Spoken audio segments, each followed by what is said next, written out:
નમસ્કાર. આપણી એક ગુજરાતી કહેવત છે કે પછેડી હોય તેવડી સોડ કરાય, એટલે કે જેવડી શક્તિ છે એ પ્રમાણે કામ કરાય. ઘણીવાર આપણે દેખાદેખીમાં આવીને, ઘણીવાર બીજાનું જોઈને અને આપણે આપણી નાણાકીય શક્તિ કરતાં પણ વધારે મોટા પગલાં લઈ લેતા હોઈએ છીએ. માનો કે દેખાદેખીમાં આવીને આપણે મોટી કાર લઈ લેતા હોઈએ છીએ, દેખાદેખીમાં આવીને આપણે મોટો બંગલો લઈ લેતા હોઈએ છીએ. આપણે જે ધંધામાં અનુભવ જ નથી, બીજાનું જોઈને આપણે એવડો મોટો ધંધો કરવાનું વિચારી અને શરૂ પણ કરી દેતા હોઈએ છીએ. જ્યાં આ ઇન્વેસ્ટમેન્ટ કરવામાં એવું લાગે કે જમીનોના ભાવ અત્યારે બહુ વધી રહ્યા છે, તો ચાલો આપણે પણ એકાદું ભાડા માટે મકાન અથવા તો જમીન લઈ લઈએ અને ટૂંકા સમયમાં ભાવ વધી જશે ને પછી આપણે વેચીને એમાં ખૂબ બધા પૈસા કમાઈ લેશું.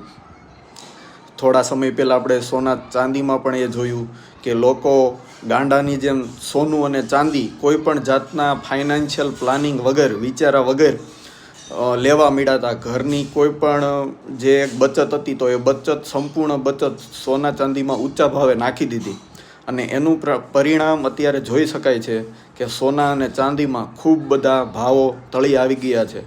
અને ઘણા મૂર્ખ લોકોએ તો કોપરમાં પણ રોકાણ કર્યું હતું, જે એક ઇન્ડસ્ટ્રીયલ વસ્તુ છે, ના કે કોઈ ઇન્વેસ્ટમેન્ટ કે રોકાણ કરવા માટેની વસ્તુ છે.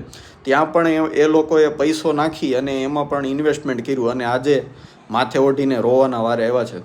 તો આમાં કહેવાની મહત્ત્વની વસ્તુ એ છે કે કોઈ પણ દેખાદેખી એકાબીજાનું જોઈ અને આંધળો ધૂપકો ના મારતા કોઈ પણ પ્રોપર પ્લાનિંગ કરો, સમજો, વિચારો. પોતાની બચત, ઇમરજન્સી માટેની બચત, કે જ્યારે દવાખાનું આવે ત્યારે પણ પૈસા ઘરમાં હોવા જોઈએ.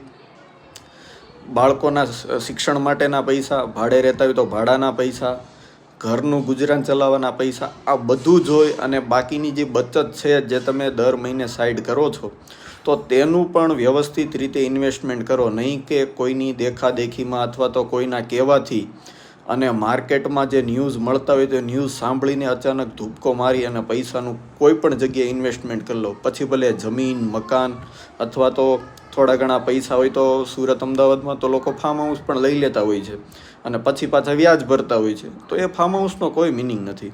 તમે ફાર્મ હાઉસ વધીને વીકમાં એકવાર અથવા તો મહિનામાં 1 થી 2 વાર યુઝ કરવાના હોય છે અને એના માટે કરોડોના ખર્ચા તમે ફાર્મમાં કરી નાખતા હોય છે.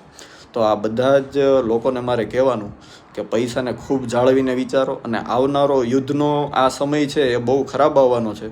તો જેટલું જાળવીને વિચારો એટલું સારું. Thank you so much. જય હિન્દ, જય ભારત.